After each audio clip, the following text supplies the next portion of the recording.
Hello दोस्तों, स्वागत है आपका अपने चैनल एग्जाम जोन पे। तो एक बार फिर से मैं हाजिर हूँ 16 अक्टूबर 2020 के इंपॉर्टेंट इवेंट्स के साथ। आप पूरा वीडियो ध्यान से देखें क्योंकि लास्ट में आपको 2 क्वेश्चंस के जवाब देने हैं। आज का पहला क्वेश्चन है, इंडिया फिर से आईएसए का प्रेसिडेंट चुना गया है। आपको बताना है इंडिया कितने वर्षों के लिए आईएसए का प्रेसिडेंट बना है। तो इंडिया अगले 2 वर्षों के लिए, कितने, नेक्स्ट 2 ईयर्स के लिए आईएसए का प्रेसिडेंट री इलेक्ट हुआ है। आईएसए मतलब इंटरनेशनल सोलर अलायंस। अच्छा, को प्रेसिडेंट कौन चुना गया है? तो फिर से फ्रांस को ही को प्रेसिडेंट चुना गया है। तो इंडिया और फ्रांस दोनों के पास आईएसए की प्रेसिडेंसी होगी अगले 2 वर्ष के लिए। जब स्थापना हुई थी तब से लेकर आज तक आईएसए की प्रेसिडेंसी इन्हीं 2 कंट्रीज के पास है। उसके अलावा आप याद रखिएगा, आईएसए की बात करें तो रिसेंटली निकारागुआ आईएसए का 87वें मेंबर बना है। कौन सा? 87वें।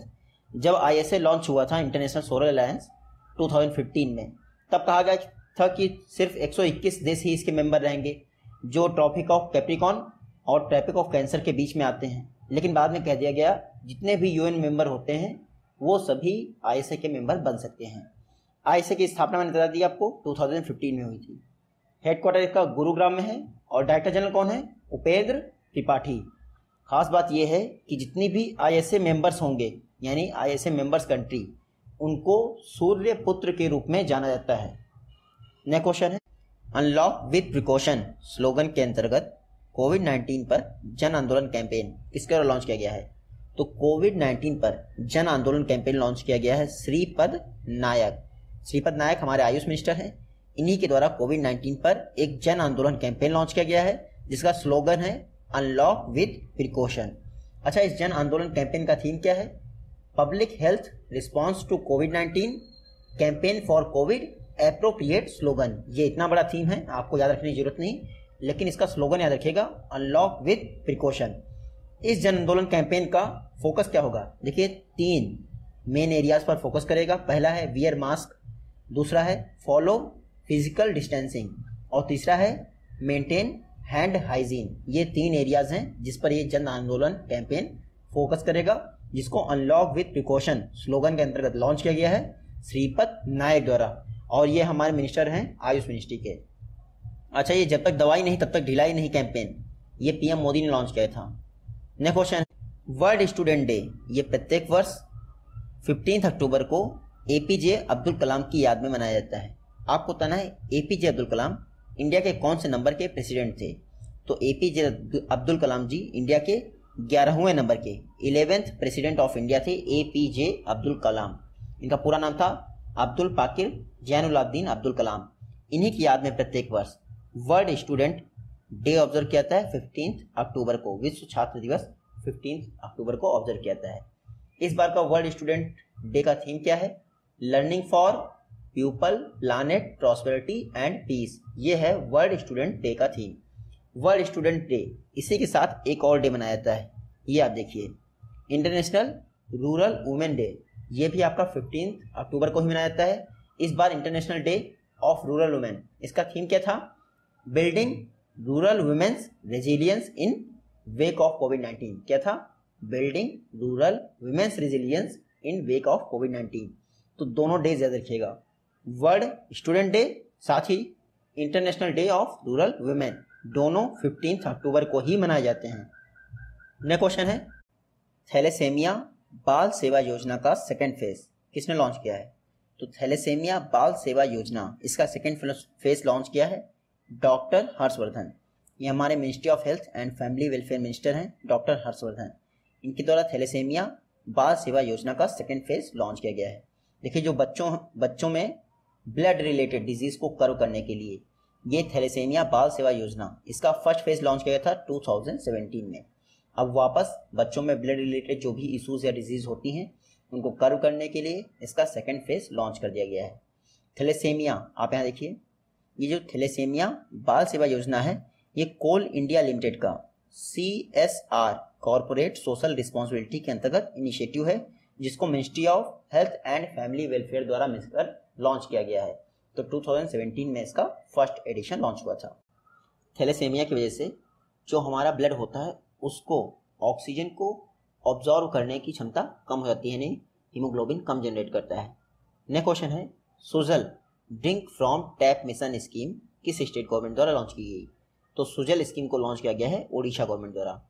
ओडिशा के जो चीफ मिनिस्टर हैं नवीन पटनायक, उन्होंने जितने भी अर्बन एरियाज हैं उन सभी को मार्च 2022 तक टैप ड्रिंकिंग वाटर प्रोवाइड करने के लिए Sujal drink from tap mission launch किया है। तो आप ये देखिएगा मार्च 2022 तक ओडिशा गवर्नमेंट सभी को अर्बन एरियाज में टैप ड्रिंकिंग वाटर प्रोवाइड करेगी। इसके लिए Sujal drink from tap mission launch किया गया है। टोटल 1300 करोड़ की लागत आएगी इस स्कीम पर। बात करते हैं ओडिशा की, तो ये है मैप में ओडिशा। ओडिशा के जो सीएम है नवीन पटनायक, इनको रिसेंटली पेटा द्वारा हीरो टू एनिमल अवार्ड से सम्मानित किया गया था। सीएम तो मैं बता दिए, गवर्नर कौन है? गणेशी लाल। सतकोसिया टाइगर रिजर्व और भितरकनिका नेशनल पार्क ओडिशा के बहुत फेमस हैं, आप याद रखिएगा। नेक्स्ट क्वेश्चन है फेमस पर्सनालिटीज, रिसेंटली इनका निधन हो गया। तीनों पर्सनालिटी हैं, आप एक बार देख लीजिए। शोभा नायडू, ये देखिए, ये हैं शोभा नायडू, ये हैदराबाद से बिलोंग करती हैं, इनको जरूर याद रखिएगा। कुचिपुड़ी डांस आपने फॉर्म सुना होगा, उसकी फेमस डांसर थी शोभा नायडू। रिसेंटली इनका निधन हो गया शोभा नायडू जी का, हैदराबाद से बिलोंग करती हैं। दूसरे कौन हैं?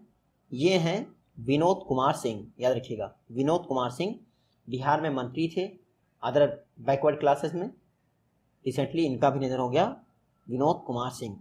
और तीसरे कौन है? ये हैं जॉन आर रीड, क्या नाम है इनका? John are read. रिसेंटली इनका भी निधन हो गया, न्यूजीलैंड के क्रिकेटर थे। तो शोभा नायडू जी क्लासिकल डांसर, विनोद कुमार सिंह बिहार के पॉलिटिशियन और जॉन आर रीड न्यूजीलैंड के क्रिकेटर, 3 लोगों का निधन हो गया और सब कोविड-19 के चलते ही हुआ है। नेक्स्ट क्वेश्चन, आयुष संजीवनी क्विज का रिजल्ट रिसेंटली अनाउंस हुआ है। आपको बताना है आयुष संजीवनी क्विज में फर्स्ट प्राइज किसको मिला है? तो आयुष संजीवनी क्विज में फर्स्ट प्राइज मिला है निशा तमल को। देखिए आयुष संजीवनी क्विज, इसको पीएम मोदी ने लॉन्च किया था माई जीओवी पोर्टल पर लॉन्च किया था। टोटल 3 कैटेगरीज में 9 लोगों को अवार्ड दिया गया है। फर्स्ट कैटेगरी में फर्स्ट प्राइज मिला है 25,000 रुपीज का निशा तमल को। सेकंड जो प्राइज है उसमें 3 लोगों को दिया गया है और थर्ड में 5 लोगों को दिया गया है। इस तरह से 9 लोगों को प्राइज दिया गया है 3 कैटेगरी में। टॉप किसने किया है? निशा तमल ने आयुष संजीवनी क्विज रिजल्ट में। नेक्स्ट क्वेश्चन है 17th Steve award for women in business category, इसमें गोल्ड से किसको सम्मानित किया गया है? तो गोल्डन अवार्ड से सम्मानित किया गया है सीमा गुप्ता को। रिसेंटली 17th स्टीव अवार्ड की घोषणा की गई जो कि वुमेन्स के लिए दिए जाते हैं बिजनेस कैटेगरी में। इसमें गोल्डन अवार्ड दिया गया है सीमा गुप्ता को। ये देखिए, ये हैं सीमा गुप्ता, ये power grid corporation of India में ऑपरेशनल जो ऑपरेशंस होते हैं उनकी डायरेक्टर हैं सीमा गुप्ता। इन्हीं को 17th Steve award for women in business category में गोल्ड से सम्मानित किया गया है। एक तरह से आप ये भी कह सकते हैं कि सीमा गुप्ता को Steve life time achievement award दिया गया है बिजनेस कैटेगरी में, क्योंकि उसी के लिए गोल्ड दिया जाता है। तो सीमा गुप्ता का नाम है रखिएगा, power grid corporation of India में डायरेक्टर हैं। इस बार के Steve award for women in business category से सम्मानित किया गया है। नेक्स्ट क्वेश्चन है वर्ल्ड बैंक द्वारा स्टार्स प्रोजेक्ट के अंतर्गत इंडिया को कितना फाइनेंशियल असिस्टेंस प्रोवाइड किया जा रहा है? तो वर्ल्ड बैंक द्वारा स्टार्स प्रोजेक्ट के तहत इंडिया को $500 मिलियन का, कितना? $500 मिलियन का फाइनेंशियल असिस्टेंस प्रोवाइड किया जा रहा है। अगर इसको इंडियन रुपये में कन्वर्ट करें तो 3700 करोड़ का फाइनेंशियल असिस्टेंस वर्ल्ड बैंक दे रहा है इंडिया को स्टार्स प्रोजेक्ट के तहत। स्टार्स का फुल फॉर्म क्या है? Strengthening teaching learning and results for states, ये है प्रोजेक्ट। इसी के तहत वर्ल्ड बैंक ने $500 मिलियन का असिस्टेंस दिया है इंडिया को। इंडियन गवर्नमेंट द्वारा टोटल 6 स्टेट में, कितने? 6 राज्यों में ये स्टार्स प्रोजेक्ट लॉन्च किया जा रहा है, जो स्कूलिंग एजुकेशन है उसमें बेहतर इंफ्रास्ट्रक्चर प्रोवाइड करने के लिए। इंडिया गवर्नमेंट, जो इंडिया की गवर्नमेंट है, वो 5718 करोड़ खर्च कर रही है ये स्टार्स प्रोजेक्ट पर। ये 5718 करोड़ में से 3700 करोड़ आपका वर्ल्ड बैंक अकेले दे रहा है। स्टार्स प्रोजेक्ट के तहत जो इंडियन गवर्नमेंट है वो लगभग सभी स्टेट्स में एक प्रकाश नाम का सेंटर सेटअप करेगा। प्रकाश का भी एक फुल फॉर्म है performance assessment review and analysis of knowledge for holistic development. ये प्रकाश सेंटर जो होगा ये स्टार्स प्रोग्राम के तहत ही स्थापित किया जाएगा सभी स्टेट्स में। तो प्रकाश सेंटर भी याद रखिएगा, क्योंकि ये वर्ल्ड बैंक फंडिंग कर रहा है। तो वर्ल्ड बैंक की बात कर लेते हैं। 1944 में वर्ल्ड बैंक की स्थापना हुई थी। हेडक्वार्टर है वॉशिंगटन डीसी में। टोटल 89 मेंबर हैं वर्ल्ड बैंक के। प्रेसिडेंट कौन है इस समय? प्रेसिडेंट हैं डेविड मैलपास। और वाइस प्रेसिडेंट और चीफ इकोनॉमिस्ट कौन है? तो चीफ इकोनॉमिस्ट हैं कार्मेन ग्रीनहार्ट। नेक्स्ट क्वेश्चन है, पीएम मोदी ने किस इंस्टीट्यूशंस की 75th एनिवर्सरी पर 75 रुपीज़ का कॉइन रिलीज किया है? तो पीएम मोदी ने FAO food and agriculture organisation की 75th एनिवर्सरी पर 75 रुपीज़ का कॉइन लॉन्च किया है। Recently food and agriculture organisation की 75वीं वर्षगांठ यानी एनिवर्सरी सेलिब्रेट की गई थी। उसी दौरान पीएम मोदी ने 75 रुपीज़ का कॉइन लॉन्च किया। ये तो इम्पॉर्टेंट है, साथ में ये इम्पॉर्टेंट है कि इसी दौरान पीएम मोदी ने 8 क्रॉप्स का यानी 8 फसलों के 17 बायो फोर्टिफाइड वेराइटीज़ का भी इनॉग्रेशन किया, यानी कि 17 बायो फोर्टिफाइड वेराइटीज़ भी पीएम मोदी ने लॉन्च की, जो कि टोटल 8 क्रॉप्स की थी। तो आप देखिएगा, पहली बात तो 75 रुपीज़ का कॉइन, साथ ही साथ 70 bio fortified varieties of 8 crops, ये पीएम मोदी ने लॉन्च की है ताकि लोगों को न्यूट्रिशनल सपोर्ट मिल सके। अब FAO की बात कर लेते हैं, फूड एंड एग्रीकल्चरल ऑर्गेनाइजेशन। 1945 में इसकी स्थापना हुई थी 16 अक्टूबर को। हेडक्वार्टर इसका है रोम, इटली में, और इस समय हेड कौन है इसके? Q Dongyu. नेक्स्ट क्वेश्चन है, इंडिया और किस कंट्री द्वारा surface and ground water training and cooperation पर एक MOU साइन किया गया है? तो इंडिया और ऑस्ट्रेलिया ने, किसने? इंडिया और ऑस्ट्रेलिया ने surface and ground water training and cooperation पर एक MOU memorandum of understanding sign किया है। इसमें क्या होगा? सारे सेक्टर्स, चाहे एग्रीकल्चर हो, हेल्थ हो, मेडिकल हो, उन सभी में प्योर यानी कि अच्छा क्वालिटी का वाटर सप्लाई कैसे प्रोवाइड की जाए, इस पर ध्यान दिया जाएगा। तो surface and ground water training and cooperation पर इंडिया ने MOU साइन किया है ऑस्ट्रेलिया के साथ। ऑस्ट्रेलिया की बात करें तो ये मैप में देखिए ऑस्ट्रेलिया। प्राइम मिनिस्टर कौन है? Scott Morrison. कैपिटल ऑस्ट्रेलिया की क्या है? कैनबरा। वैसे ऑस्ट्रेलिया को वर्ल्ड कैपिटल ऑफ गेम्स भी कहते हैं। ऑस्ट्रेलिया की करेंसी क्या है? Australian dollar. नेक्स्ट क्वेश्चन है, recently early salary private limited द्वारा सैलरी कार्ड और जीरो टच कार्ड लॉन्च किए गए हैं, किसकी मदद से? तो सैलरी कार्ड और जीरो टच कार्ड इसको लॉन्च किया गया है अर्ली सैलरी प्राइवेट लिमिटेड द्वारा NPCI की मदद से, national payment corporation of India की मदद से। अर्ली सैलरी प्राइवेट लिमिटेड द्वारा सैलरी कार्ड और जीरो टच कार्ड लॉन्च किए गए हैं। जो ये अर्ली सैलरी प्राइवेट लिमिटेड है, ये पुणे स्थित, कहाँ पे? पुणे बेस्ड एक स्टार्टअप फर्म है। इसी के द्वारा ये salary card and zero touch card launch किए गए हैं, जिसमें NPCI ने मदद की है। NPCI की बात करें, national payment corporation of India, payment and settlement act 2007 के तहत इसको स्थापित किया गया था। डिटेल पेमेंट को मैनेज करने का काम करता है। इसको 2008 में स्थापित किया गया था। आप देखिएगा, हेडक्वार्टर इसका मुंबई में है। MD एंड CEO कौन है NPCI के? तो दिलीप आसबे। नेक्स्ट क्वेश्चन है, ADB द्वारा मध्य प्रदेश में यानी MP में बुनियादी ढांचा यानी इंफ्रास्ट्रक्चर डेवलपमेंट के लिए कितना असिस्टेंस इंडिया को प्रोवाइड किया गया है? तो रिसेंटली ADB ने MP में बुनियादी ढांचा यानी इंफ्रास्ट्रक्चर डेवलपमेंट के लिए $270 मिलियन प्रोवाइड किए हैं। कितना? 270 मिलियन डॉलर प्रोवाइड किए गए हैं ADB द्वारा MP में यानी मध्य प्रदेश में इंफ्रास्ट्रक्चर डेवलपमेंट के लिए। तो जो रोड हैं या फिर वाटर सप्लाईज हैं, इन सभी पर $270 मिलियन खर्च किया जाएगा MP में, मध्य प्रदेश में। और ये दिया किसने है? ADB ने, एशियन डेवलपमेंट बैंक ने। एशियन डेवलपमेंट बैंक ने कुछ दिन पहले ही $300 मिलियन भी दिए थे। कहाँ पे? राजस्थान में, वाटर एंड सैनिटेशन क्वालिटी को बेहतर करने के लिए। तो आप अलग अलग वैल्यू याद रखिएगा। $300 मिलियन कहाँ के लिए? राजस्थान में वाटर सप्लाई के लिए, और $270 मिलियन MP में इंफ्रास्ट्रक्चर डेवलपमेंट के लिए। ये दोनों दिए गए हैं एशियन डेवलपमेंट बैंक द्वारा। एशियन डेवलपमेंट बैंक की बात करें, 1966 में स्थापना हुई थी। हेडक्वार्टर इसका मनीला फिलीपींस में है। ADB में टोटल मेंबर हैं 68। इसके प्रेसिडेंट कौन है? मसत्सुगु अस्कावा। और रिसेंटली वाइस प्रेसिडेंट कौन अपॉइंट हुए हैं ADB में? अशोक लवासा। नेक्स्ट क्वेश्चन है, IIP index of industrial production, इसको मंथली बेसिस पर किस संस्था द्वारा रिलीज किया जाता है? तो IIP को प्रत्येक महीने रिलीज किया जाता है NSO द्वारा। पहले CSO द्वारा रिलीज किया जाता था, लेकिन अब CSO और NSSO को मर्ज कर दिया गया है और NSO बना दिया गया है। अब उसी के द्वारा IIP को रिलीज किया जाता है। रिसेंटली अगस्त मंथ के लिए रिटेल इन्फ्लेशन और IIP index of industrial production का डाटा NSO ने रिलीज किया। आपको पता होना चाहिए अगस्त मंथ के लिए IIP कितना रहा? -8.0%। तो अगस्त मंथ के दौरान इंडिया का इंडेक्स ऑफ इंडस्ट्रियल प्रोडक्शन रहा -8.0%। साथ ही साथ रिटेल इन्फ्लेशन कितना रहा, तो 7.3% रहा है रिटेल इन्फ्लेशन। और रिटेल इन्फ्लेशन कितने पे मैनेज होना चाहिए, आरबीआई का टारगेट क्या है, 4 ± 2%, यानी कि 2 से लेके 6% के बीच में ही रिटेल इन्फ्लेशन होना चाहिए, लेकिन 7.34% पहुंच गया है अगस्त मंथ के दौरान। और ये डाटा रिलीज किया है एनएसओ ने, नेशनल स्टैटिस्टिकल ऑफिस।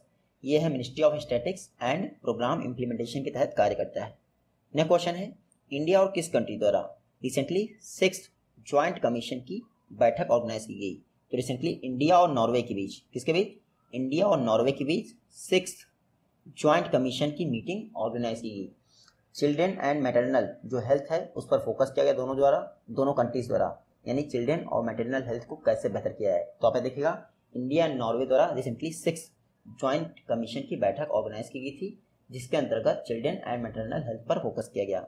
नॉर्वे इस समय क्यों चर्चा में था, क्योंकि जो ऑक्सफैम इंटरनेशनल का CRI इंडेक्स था उसमें नॉर्वे ने टॉप किया था। CRI इंडेक्स में इंडिया की रैंक क्या बताई थी मैंने, 129। नॉर्वे की बात करते हैं तो कैपिटल क्या है इसकी, ओस्लो। करेंसी क्या है, नॉर्वेजियन क्रोना। प्राइम मिनिस्टर कौन है नॉर्वे की, एर्ना सोलबर्ग। नेक्स्ट क्वेश्चन है, इंडिया और किस कंट्री द्वारा recently trade and investment cooperation पर 5th मीटिंग ज्वाइंटली ऑर्गेनाइज की गई।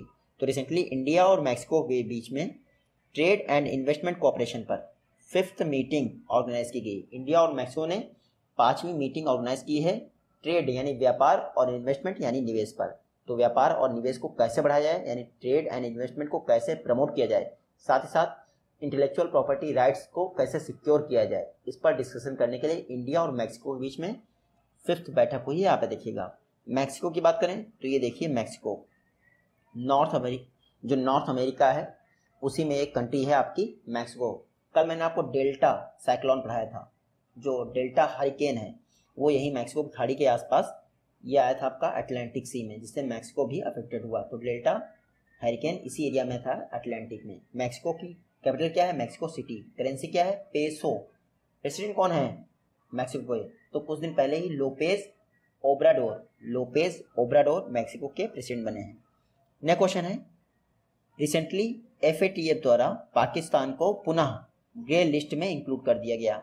आपको बताना है FATF financial action task force ये कहाँ स्थित है, तो FATF स्थित है पेरिस में, फ्रांस के पेरिस में FATF का हेडक्वार्टर है।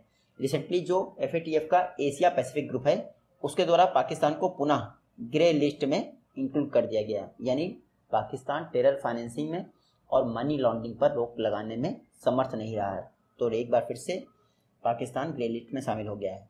ईरान और नॉर्थ कोरिया FATF की ब्लैक लिस्ट में है, तो आप हमेशा ये भी याद रखिएगा। FATF की बात करें, फिनेंशियल एक्शन टास्क फोर्स, 1989 में इसकी स्थापना हुई थी। हेडक्वार्टर मैंने बता दिया पेरिस में है। टोटल 39 मेंबर हैं FATF में, और इसके प्रेसिडेंट कौन है, मार्कस प्लेयर इसके प्रेसिडेंट हैं। नेक्स्ट क्वेश्चन है, UNHRC का मेंबर बनने में कौन सी कंट्री असफल हो गई है या फिर फेल हो गई है, तो रिसेंटली UNHRC का मेंबर बनने में सऊदी अरब फेल हो गई है। चाइना, रशिया और क्यूबा ये तीनों लोग फिर से UNHRC की मेंबर बन गई हैं, जबकि आपका जो सऊदी अरब है इसको मात्र 90 वोट मिले हैं, और इस तरह से ये UNHRC का मेंबर नहीं बन पाया है। UNHRC मतलब United nation human rights commission, इसमें टोटल 47 मेंबर होते हैं। ये UN की एक बॉडी है जो कि ह्यूमन राइट्स के लिए ऑल ओवर वर्ल्ड में काम करती है। तो सऊदी अरब इसका मेंबर नहीं बन पाया है, आप देखिएगा। बात करते हैं UNHRC की, तो मैंने फुल फॉर्म बता दिया, United nation human rights commission. 47 member तो होते ही हैं। 2006 में इसकी स्थापना हुई थी। प्रेसिडेंट कौन है, एलिजाबेथ फिशलबर्गर इसकी प्रेसिडेंट है, और UNHRC का हेडक्वार्टर कहाँ है, जिनीवा स्विट्जरलैंड में। ये आज की वीडियो से क्वेश्चन है। आई होप कि आप इन दोनों का जवाब दे पाएंगे। जल्दी ही मिलते हैं आपसे नेक्स्ट वीडियो में, तब तक के लिए take care, good bye and जय हिंद।